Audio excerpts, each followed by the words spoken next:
What up, YouTube? This your motherfucking boy, Crypto Rootz, aka Dreddy Nakamota.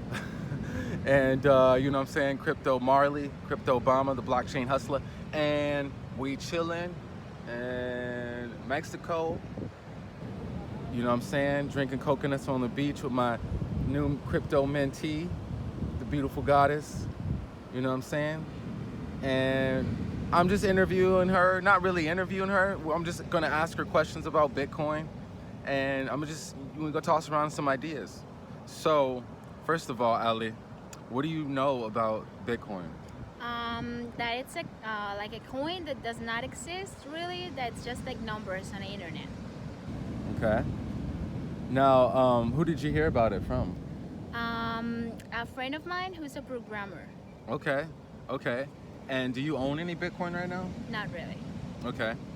And why do you think people are so excited to talk about it? Why do you think there's so much controversy behind it? I think because it's new, because it's not trackable, because it's encrypted, because it's kind of like it's like a secret that it's not a secret, but it's not. Okay. Yeah. I dig it. So one thing I want to go over is that they're currently able to track Bitcoin. Okay. Okay. And it's not exactly easy, but they've been able to do it. And a lot of people from the dark web ages got arrested and stuff because they thought Bitcoin was untraceable. And one of the things about it is that it has an open public ledger. That means it's like, think of that as like an online bank account because it's decentralized money and there's no one controlling it, but the public ledger is the online bank account. So you can see where your money is at, what part of like you don't have to go and wait and maybe the bank's got it. No, you can go and see how many, it's called confirmations. And what a confirmation is, it's the whole network saying, yes, this transaction is a valid transaction. And for it to be a solid transaction, it has to be confirmed like 6 or more times. So you're talking about a very, very like deep in the ground rooted transaction. It can't ever be erased because the whole network went over it 6 times and they all approved it. All right. So when you go on to the block, it's called a blockchain explorer. And the blockchain explorer, like say you just sent me money, I can look up your wallet or you can look up my wallet and we can see that if we receive the payments or not. I won't have access to your account because I don't own the private key. Yeah. But I can see what's in your wallet. I may not know it's you unless you tell me. Okay. Because it's an encrypted hash. So you have all these numbers, so no one really knows who it is. But if you were to tell them, or where they would find out like where your but the public address, your wallet is really creative. Your Bitcoin wallet has a mind of its own.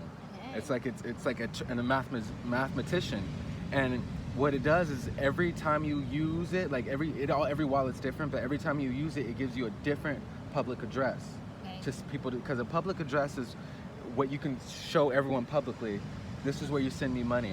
Yeah. You can put a QR code, one of those squares. You can put a QR code, or you get this long encrypted hash, about 25 characters, and whatchamacallit, you get about 25 characters, and you can pass on your public address. Right. Now, that public address is always tied back to that one single private key. And the private key is generated at the same time the private key. So the public key and the private, they're generated at the same time and they're tied to each other. But the public key, your wallet is so creative that the public key can keep creating new public addresses to protect yourself and your identity. Okay. But it's always tied back to that one private key.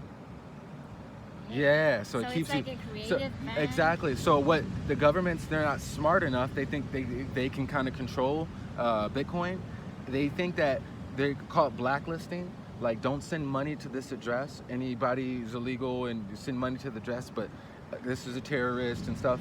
But that person's address keeps changing. So that address that you banned, it no longer is valid because that person's got a new address. Okay. Because your wallet's, because it outthinks, the guy who created this system is a genius. All right. And so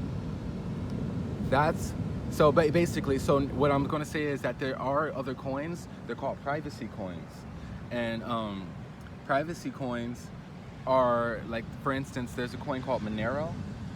What Monero does, it hides the sender, it hides the receiver, and it hides the transaction amount. So it's like completely private, and the feds, they've already tried to hack it. There's like nothing we can do. Like it's like people are kind of laundering their money through Monero because it's untraceable. So they'll take their USD, they'll buy Bitcoin, they'll put it into Monero, clean it, take that Monero, sell it for Bitcoin, sell it back to USD. You just cleaned all your money, untraceable. None of it's linked back to you.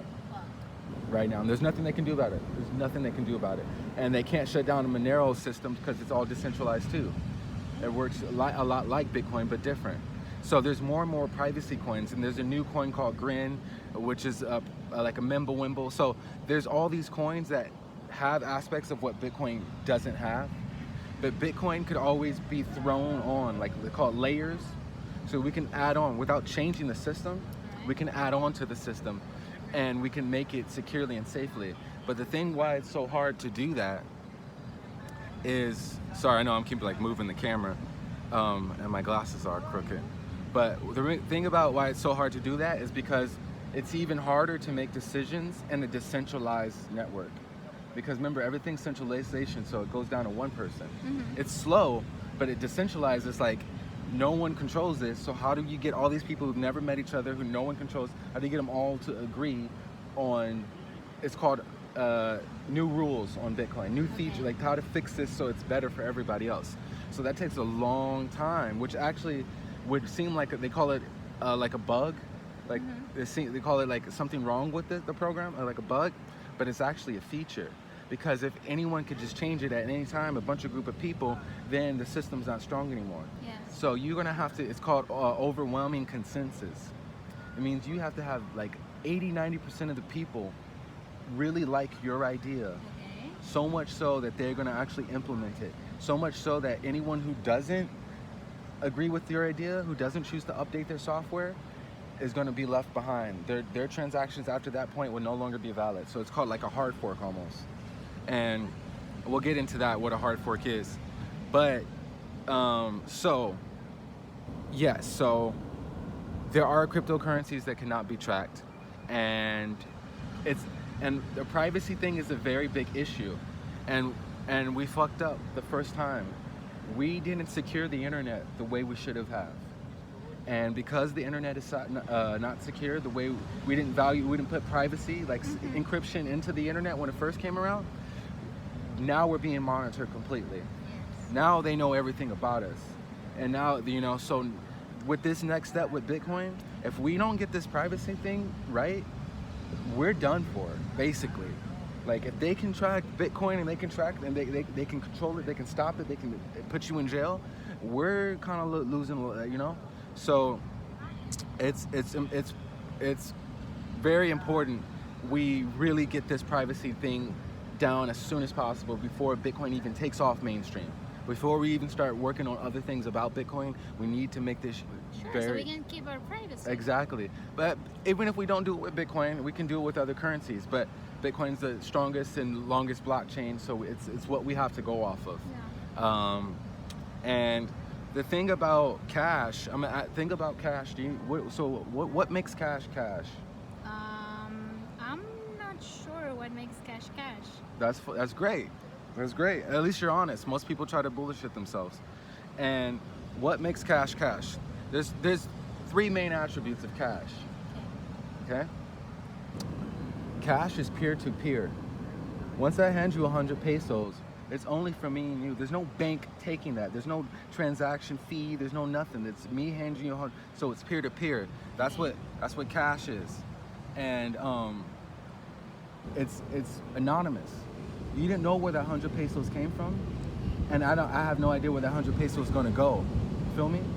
It's anonymous that way. That's what makes, you know what I'm saying? But now when you do a digital money, not only every time I send money to you, there's a little fee, there's a little bank fee. It's not person to person, it's person to corporation to person. You know what I'm saying? Banks, PayPal, all that stuff, they're all taking a little cut of your money.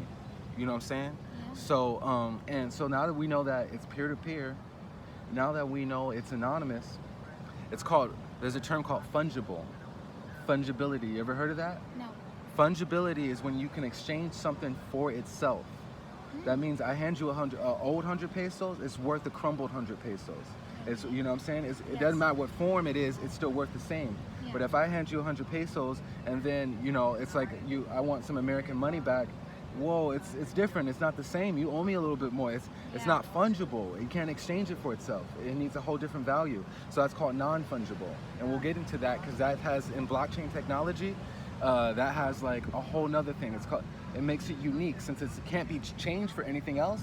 It has its own uniqueness, which can be tied to an identity on the blockchain, and then therefore that creates value because you're the most unique. It's like, so then you have collectibles, like Okay. crypto kitties. I buy and sell digital kittens, and you can breed them too. I'm not joking. It's a huge, multi-millions of dollars. I could show you. I have like 35 kittens myself, and they're adorable, they're cute, and you make and sell them for real money.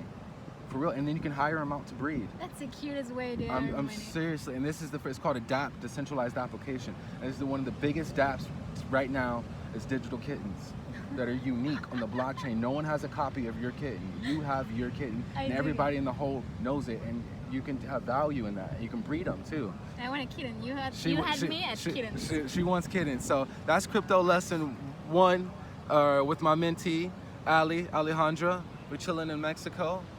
You know what I'm saying? And we just doing our thing. It's Crypto Rootz. Much love. Take care. Peace.